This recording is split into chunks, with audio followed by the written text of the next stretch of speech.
പിതാവിൻ്റെയും പുത്രൻ്റെയും പരിശുദ്ധാത്മാവിൻ്റെയും നാമത്തിൽ ആമേൻ. മക്കളെ, ഇന്ന് ജനുവരി 6-ാം തീയതി ചൊവ്വാഴ്ച. അമ്മേ പരിശുദ്ധ അമ്മേ, അമ്മേ പരിശുദ്ധമേ, ദൈവമാതാവേ, കൃപാസനത്തിലൂടെ ഞങ്ങൾക്കും ഞങ്ങളുടെ ദേശത്തിനും അമ്മ മധ്യസ്ഥം തേടി തന്ന എല്ലാ അനുഗ്രഹങ്ങൾക്കും കൃപകൾക്കും ഞങ്ങളിപ്പോൾ ഹൃദയം നിറഞ്ഞ നന്ദി പറയുന്നു. അമ്മേ പരിശുദ്ധമ്മേ, ദൈവമാതാവേ, 2004 ഡിസംബർ 7-ാം തീയതി ഉച്ചകഴിഞ്ഞ് 2:30 കൃപാസനത്തിൽ സംഭവിച്ച അമ്മയുടെ പ്രത്യക്ഷപ്പെടലിനെ തിരുസഭയ്ക്ക് സമർപ്പിച്ചിരിക്കുന്ന പഠനരേഖകളുടെ മേൽ സഭാത്മകമായ പഠനം ആരംഭിക്കുവാൻ ഞങ്ങൾ പ്രാർത്ഥിക്കുന്നു.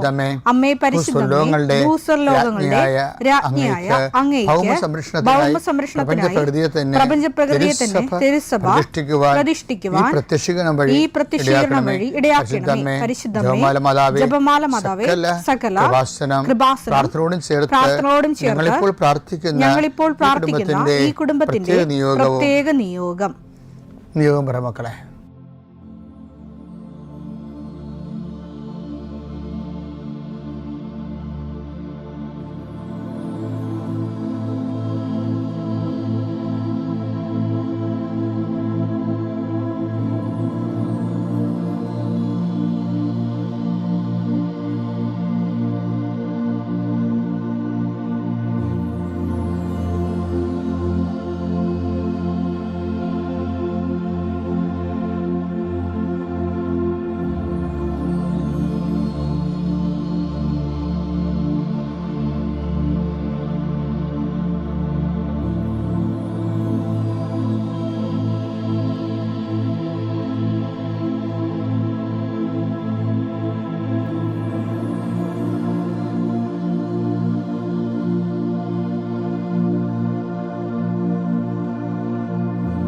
അമ്മയുടെ പ്രത്യക്ഷീകരണത്തിന്റെ ഈ അനുഗ്രഹവേളയിൽ ഞങ്ങൾക്ക് സാധിച്ചു തരുവാൻ കനിയണമേ. ആമേൻ. വിശ്വാസ പ്രമാണം. സർവശക്തനായ പിതാവും ആകാശത്തിന്റെയും ഭൂമിയുടെയും സൃഷ്ടാവുമായ ദൈവത്തിൽ ഞാൻ വിശ്വസിക്കുന്നു. അവിടുത്തെ ഏകപുത്രനും ഞങ്ങളുടെ കർത്താവുമായ ഈശോമിശിഹായിലും ഞാൻ വിശ്വസിക്കുന്നു. ഈ പുത്രൻ പരിശുദ്ധാത്മാവിനാൽ ഗർഭസ്ഥനായി കന്യകാമറിയത്തിൽ നിന്ന് പിറന്ന് പൊന്തിയോസ് പീലാത്തോസിന്റെ കാലത്ത് പീഡകൾ സഹിച്ച് കുരിശിൽ തറയ്ക്കപ്പെട്ട് മരിച്ച് അടക്കപ്പെട്ട് പാതാളങ്ങളിൽ ഇറങ്ങി മരിച്ചവരുടെ ഇടയിൽ നിന്ന് 3-ാം നാൾ ഉയർത്ത് സ്വർഗത്തിലേക്ക് എഴുന്നള്ളി സർവശക്തിയുള്ള പിതാവായ ദൈവത്തിന്റെ വലതുഭാഗത്തിരിക്കുന്നു. അവിടെ നിന്ന് ജീവിക്കുന്നവരെയും മരിച്ചവരെയും വിധിക്കുവാൻ വരുമെന്നും ഞാൻ വിശ്വസിക്കുന്നു. പരിശുദ്ധാത്മാവിലും ഞാൻ വിശ്വസിക്കുന്നു. വിശുദ്ധ കത്തോലിക്കാ സഭയിലും പുണ്യവാന്മാരുടെ ഐക്യത്തിലും പാപങ്ങളുടെ മോചനത്തിലും ശരീരത്തിന്റെ ഉയർപ്പിലും നിത്യമായ ജീവിതത്തിലും ഞാൻ വിശ്വസിക്കുന്നു. ആമേൻ. സ്വർഗ്ഗസ്ഥനായ ഞങ്ങളുടെ പിതാവേ, അങ്ങയുടെ നാമം പൂജിതമാകണമേ. അങ്ങയുടെ രാജ്യം വരണമേ. അങ്ങയുടെ തിരുമനസ് സ്വർഗത്തിലെ പോലെ ഭൂമിയിലും ആകണമേ. അന്നു വേണ്ടുന്ന ആഹാരം ഇന്ന് ഞങ്ങൾക്ക് തരണമേ. ഞങ്ങളോട് തെറ്റ് ചെയ്യുന്നവരോട് ഞങ്ങൾ ക്ഷമിക്കുന്നത് പോലെ ഞങ്ങളുടെ തെറ്റുകൾ ഞങ്ങളോടും ക്ഷമിക്കണമേ. ഞങ്ങളെ പ്രലോഭനത്തിൽ ഉൾപ്പെടുത്തരുതേ, തിന്മയിൽ ഞങ്ങൾ രക്ഷിക്കണമേ. ആമേൻ. നന്മ നിറഞ്ഞ മറിയമേ, സ്വസ്തി. കർത്താവ് അങ്ങയുടെ കൂടെ സ്ത്രീകളിൽ അങ്ങ് അനുഗ്രഹിക്കപ്പെട്ടവളാകുന്നു. അങ്ങയുടെ ഉദരത്തിൻ ഫലമായി ഈശോ അനുഗ്രഹിക്കപ്പെട്ടവനാകുന്നു. പരിശുദ്ധ മറിയമേ, തമ്പുരാന്റെ അമ്മേ, പാപികളായ ഞങ്ങൾക്ക് വേണ്ടി ഇപ്പോഴും ഞങ്ങളുടെ മരണസമയത്തും തമ്പുരാനോട് അപേക്ഷിക്കണമേ. ആമേൻ. കർത്താവേ, നിന്റെ ഉന്നതമായ നാമത്തിന് സ്തോത്രം ചെയ്യുന്നു. കർത്താവേ, ഇന്ന് യാത്ര ചെയ്യുന്നവരെ അവരുപയോഗിക്കുന്ന രേഖകൾ, ഓരോ രേഖകളെയും ഞാൻ കർത്താവിന് സമർപ്പിക്കുന്നു. നിങ്ങളുടെ സർട്ടിഫിക്കറ്റുകൾ, പ്രമാണങ്ങൾ, പാസ്പോർട്ടുകൾ, നിങ്ങളുടെ അപേക്ഷാ ഫോമുകൾ, നിങ്ങളുടെ ബാങ്ക് രേഖകൾ കർത്താവ് സ്പർശിക്കട്ടെ. ഇതുമായി കടന്നു പോകുന്നത് ഇതൊന്നും നഷ്ടപ്പെടാതിരിക്കാൻ കർത്താവിൻ്റെ വിശുദ്ധ മുദ്ര വെക്കട്ടെ. അത് ആർക്ക് കൊടുക്കുന്ന സ്വീകരിക്കുന്നവന് പരിശുദ്ധാത്മ നിറയുകയും നിനക്ക് ദൈവഹിതമാണെങ്കിൽ നിനക്ക് അനുകൂലമായ തീരുമാനം എടുത്തുകൊണ്ട് നിന്നെ സന്ധിക്കാൻ ഇടവരുത്തിട്ട് പ്രാർത്ഥിക്കുന്നു. നിന്റെ കൃഷിയിടങ്ങളെ കർത്താവ് അനുഗ്രഹിക്കട്ടെ. മത്സ്യത്തൊഴിലാളികളുടെ അവരുടെ ജീവിത മേഖലകളിലെ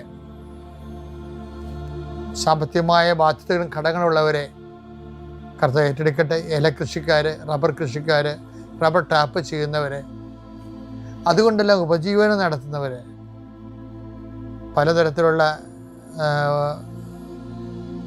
ഉൽപ്പന്നങ്ങൾ, കാർഷിക ഉൽപ്പന്നങ്ങൾ വിറ്റുമാറാതിരിക്കുന്നവർ,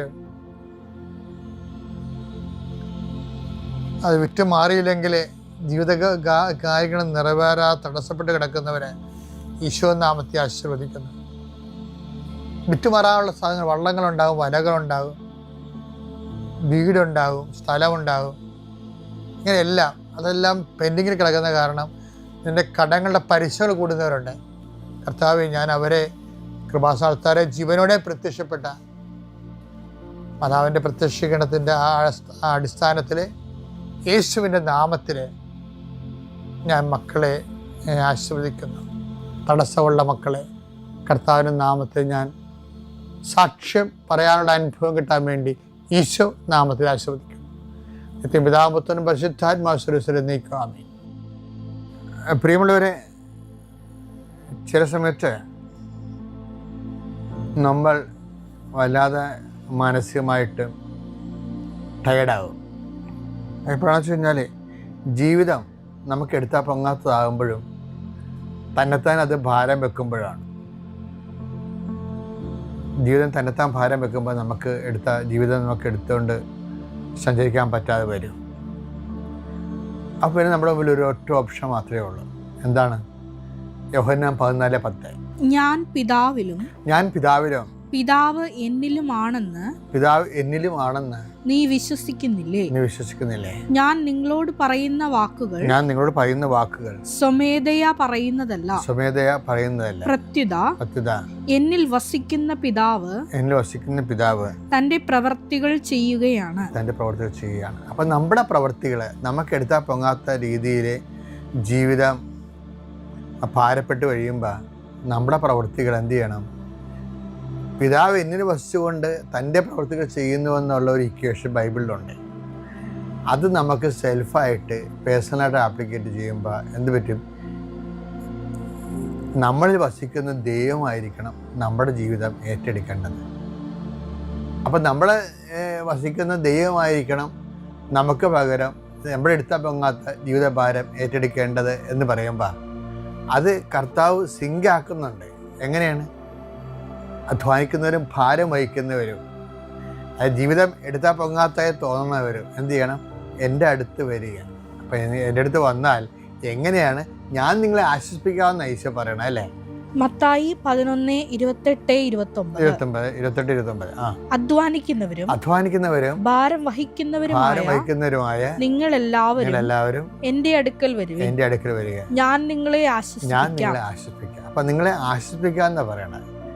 കാര്യം ഈശോ ആ ഭാരം, നമുക്കെടുത്താൽ പൊങ്ങാത്ത ഭാരം ഈശോ ഏറ്റെടുക്കാവുന്നത്. പക്ഷെ അതെങ്ങനെ എടുക്കും എന്നുള്ളതിൻ്റെ അതിൻ്റെ മെക്കാനിസം എന്താണെന്ന് കൂടി അറിയണം.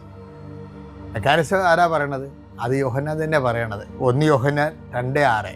അവനിൽ വസിക്കുന്നെന്ന് പറയുന്നവൻ, എന്നിൽ വസിച്ചുകൊണ്ടാണ് പിതാവ് തൻ്റെ പ്രവൃത്തികൾ ചെയ്യുന്നതെന്ന് പറയുമ്പോൾ അവനിൽ വസിക്കുന്നുവെന്ന് പറയുന്നവൻ അവൻ നടന്ന അതേ വഴിയിലൂടെ നടക്കേണ്ടിയിരിക്കുന്നു. 1 യോഹന്നാൻ 2:5. എന്നാൽ അവന്റെ വചനം പാലിക്കുന്നവനിൽ